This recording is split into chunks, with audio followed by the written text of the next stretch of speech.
Oi, abençoados! No vídeo de hoje nós vamos dar continuidade no estudo do livro de Jó, que nós paramos no último vídeo, no capítulo 10, e hoje nós vamos prosseguir a partir do capítulo 11 até o capítulo 20.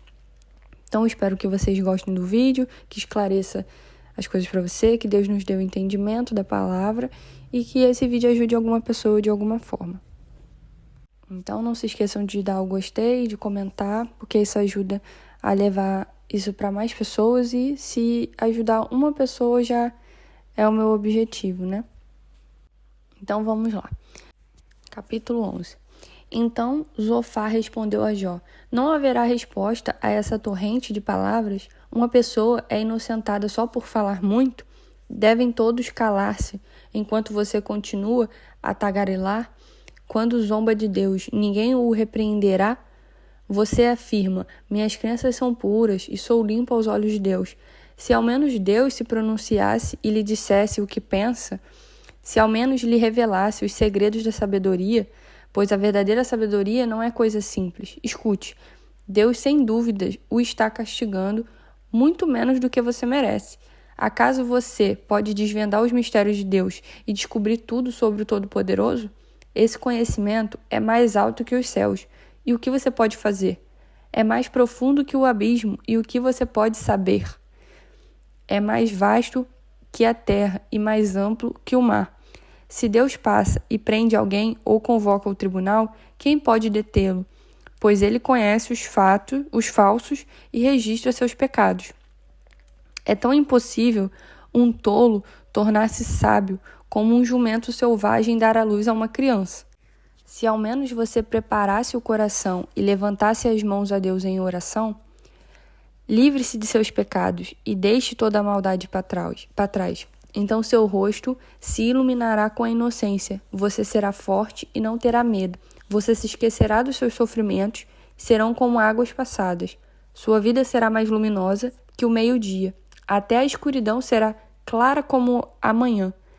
Você se sentirá seguro, pois terá esperança. Estará protegido e descansará tranquilo. Sem medo se deitará e muitos buscarão sua ajuda. Os perversos, porém, ficarão cegos, sem ter para onde fugir. Sua única esperança será a morte. Então, aqui no capítulo 11, Zofar acusa o Jó de falar demais, e fala que ele merece até mais castigo do que o que está recebendo. E aí ele fala, que Deus é insondável, justo e que se Jó se arrepender, Deus vai restaurar a sua vida, Então, assim, Zofar fala, sobre o sofrimento, que o sofrimento do Jó é resultado do pecado dele. Isso é o que ele pensa, E aí, então, no capítulo 12, Jó responde a esse amigo Zofar, Jó fala: vocês de fato sabem tudo, Mas quando morrerem, a sabedoria morrerá com vocês. Pois bem, eu também sei algumas coisas, e vocês não são melhores que eu. Qualquer um sabe aquilo que me disseram. Meus amigos, contudo, riem de mim, pois clamo a Deus e espero uma resposta. Sou justo e íntegro, e no entanto, eles riem de mim. Quem está tranquilo zomba de quem sofre, dá um empurrão em quem tropeça. Os ladrões, porém, são deixados em paz, e os que provocam a Deus vivem em segurança, embora Deus os mantenha sob o seu poder. Pergunte aos animais, e eles lhe ensinarão. Pergunte às aves do céu, e elas lhe dirão. Fale com a terra, e ela o instruirá. Deixe que os peixes do mar o informem, pois todos eles sabem que meu sofrimento veio da mão do Senhor. Em suas mãos está a vida de todas as criaturas e o fôlego de toda a humanidade. O ouvido prova as palavras que ouve, assim como a língua distingue os sabores. A sabedoria pertence aos idosos e o entendimento aos mais velhos. Em Deus, porém, estão a sabedoria e o poder. A ele pertence o conselho e o entendimento. Ninguém pode reconstruir o que ele derruba. Ninguém pode libertar quem ele aprisiona. Se ele retém a chuva, a terra se transforma em deserto. Se ele libera as águas, há inundações em toda parte. Sim, A ele pertencem a força e a sabedoria. Enganadores e enganados estão sob seu poder. Ele destituiu os conselheiros e os dispensa. Faz de tolos juízes sábios. Tira o manto dos reis e lhes amarra uma corda na cintura. Destitui o sacerdote e os dispensa. Derruba os que estão no poder há muitos anos. Silencia o conselheiro de confiança e retira o entendimento dos anciãos. Derrama desonra sobre os príncipes e deixa os fortes desarmados. Ele revela mistérios ocultos nas trevas e ilumina a escuridão mais profunda. Exalta nações e as destrói. Expande nações e as abandona. Despoja os reis de entendimento e os deixa vagar por um deserto sem caminhos. Andam tateando na escuridão sem luz, ele os faz cambalear como bêbados. E esse capítulo, serve para mostrar que o Jó ressalta, que o sofrimento que ele está passando não é uma prova automaticamente de que ele cometeu um pecado, e sim de que Deus governa soberanamente, que ele tem todo o poder, ele detém todo o poder. E aí Jó continua: quero falar diretamente com o Todo-Poderoso, quero defender minha causa diante de Deus. Vocês me difamam com mentira, são médicos incapazes de curar. Se ao menos se calassem, é a atitude mais sábia que poderiam tomar. Ouçam minha defesa, prestem atenção a meus argumentos. Vocês querem defender Deus com mentiras? Apresentam argumentos desonestos em nome dele, distorcem seu testemunho em favor dele. Acaso são advogados de Deus? O que acontecerá quando ele decidir investigá-los? Conseguirão enganá-los como enganam qualquer pessoa? Não, certamente ele os repreenderá se distorcerem às escondidas seu testemunho em favor dele. Acaso a majestade dele não os aterrorizará? O terror dele não cairá sobre vocês? Suas frases feitas valem tanto quanto cinza. Sua defesa é fraca, como um pote de barro. Calem-se e me deixem em paz. Permitam-me falar, e eu encararei e arcarei com as consequências. Sim, porei minha vida em risco e direi o que penso de fato. Ainda que Deus me mate, ele é minha única esperança, e apresentarei a ele a minha causa. Isso, porém, é o que me salvará. Não sou ímpio. Se o fosse, não poderia me colocar diante dele. Escutem bem o que vou dizer. Ouçam-me com atenção. Preparei minha defesa. Serei declarado inocente. Quem pode discutir comigo a esse respeito? E se provarem que estou errado, me calarei e morrerei. Então, Jó pergunta qual foi o seu pecado. Ó Deus, concede-me estas duas coisas e não me esconderei de ti. Remove tua mão de cima de mim e não me assustes com a tua temível presença. Chama-me e eu responderei, ou permita que eu fale e responde-me. Diga-me o que fiz de errado. Mostra-me a minha rebeldia e o meu pecado. Por que te afastas de mim? Por que me tratas como teu inimigo? Atormentarias uma folha soprada pelo vento? Perseguirias uma palha seca? Escreves acusações amargas contra mim e trazes à tona os pecados da minha juventude.